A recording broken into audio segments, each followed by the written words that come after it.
Hello, beautiful people. Welcome to today's video, which is all about a few myths that you may have heard about being a copywriter or content marketer, and I'm here to dispel them. So if we haven't met yet, my name is Jessica Johnson, and I own a content agency that scaled to multi-six figures in its first year.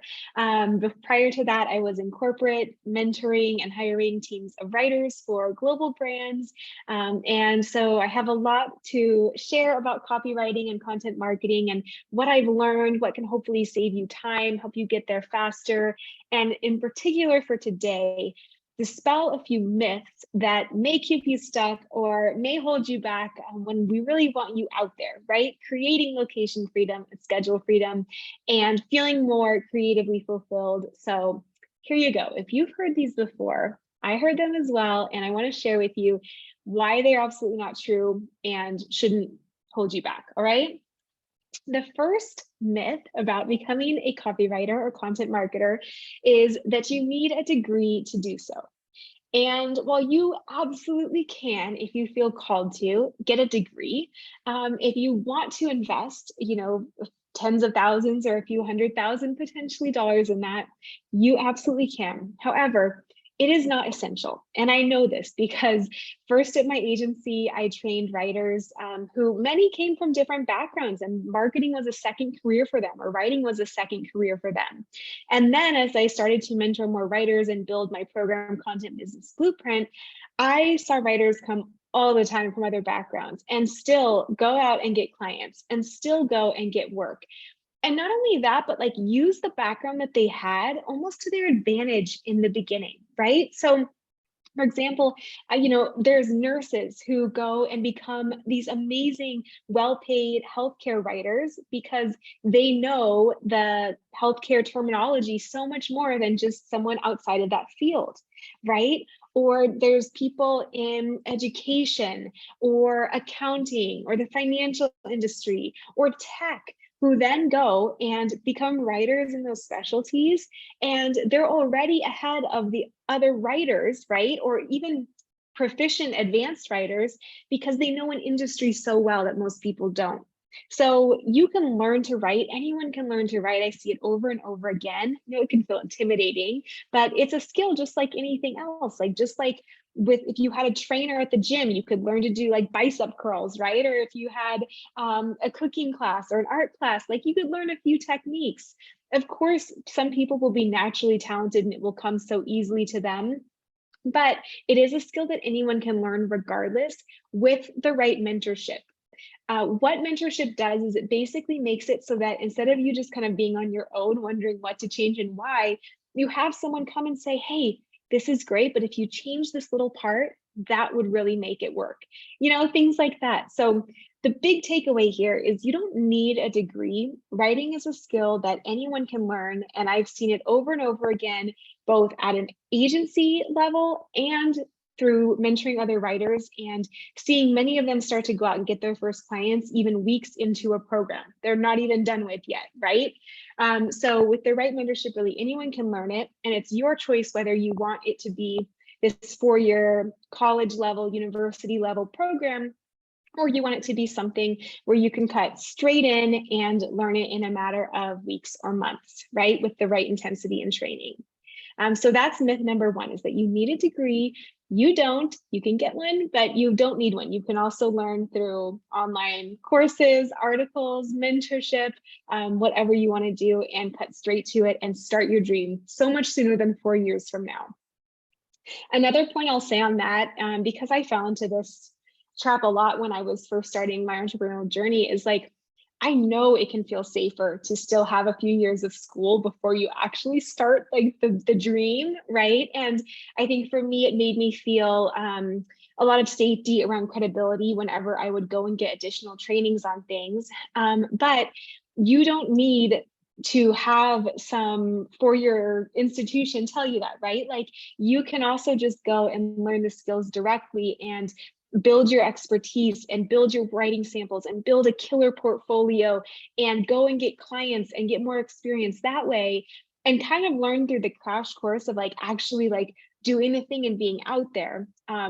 And of course, a degree can help that. And if you're someone who loves school, go for it. But I guess big takeaway is just don't feel like you need to be hindered or held back if that's not in your timeline or financial resources, right, to pay for something like that.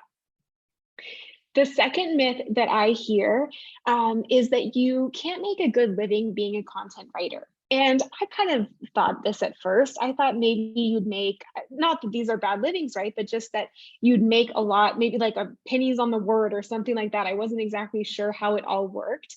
And in reality, what I've learned when I got into it, and as I've hired writers and even supported them in getting their own freelance work, is you can actually make a very good living with content writing. You can actually make a living that compares to a corporate income.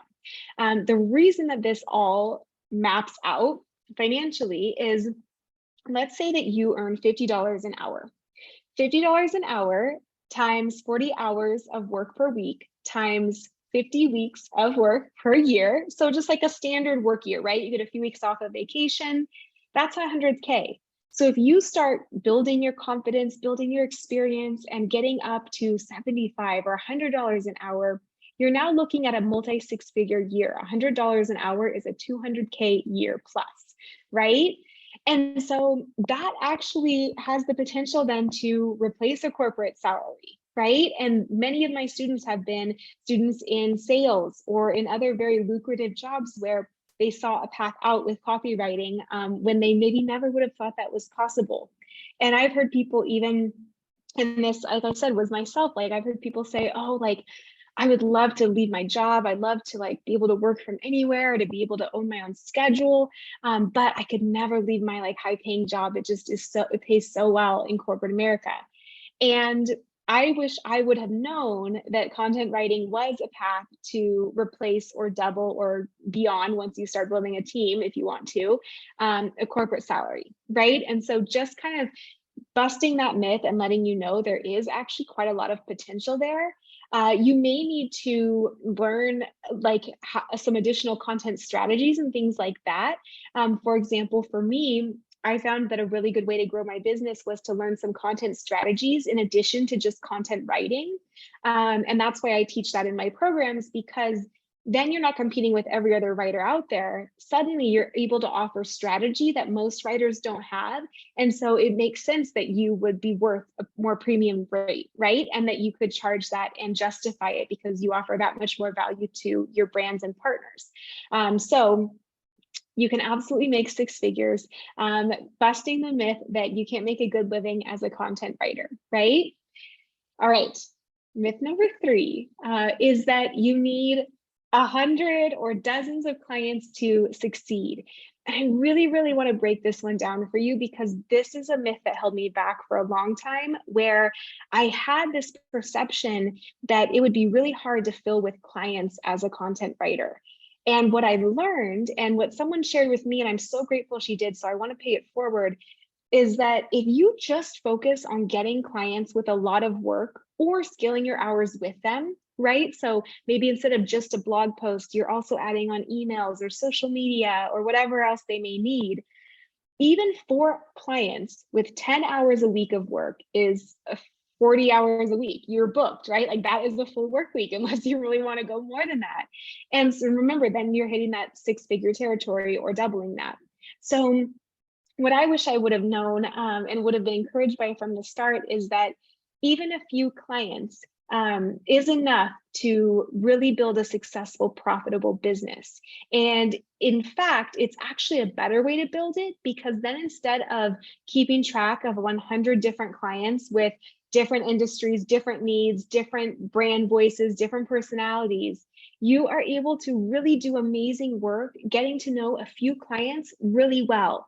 It's so much easier to keep track of the words they like to use or their acronyms or their competitors versus like getting to know a new client every single project or juggling so many clients that have like 1 hour of work, right? So it's not only like a faster way to build a business and an easier way, but if you can just focus in the beginning on getting those first few clients, you can then build a very profitable business from the start, right? With maybe they have 10 hours a week of work, and all of a sudden you have a few of those clients and you are booked full and you're good for for perpetually, right? Until one of them leaves, or until who knows, years down the line, you want to shift your focus. But what a better way to build a business, right? Than always being marketing, always going back to the drawing board. Just get those first few clients in, do amazing work for them, scale your hours. Oftentimes, if you do incredible work, it naturally leads to more referrals or clients that they know in the industry. And that can really start to build you this profitable business right away, right? So those are the myths that stood out to me most. I'm sure there's so many others, and I'd love to hear in the comments if there's any others that stand out to you, and I can let you know what I think or bust them or be like, oh no, that's true. But number one would just be that you need a degree.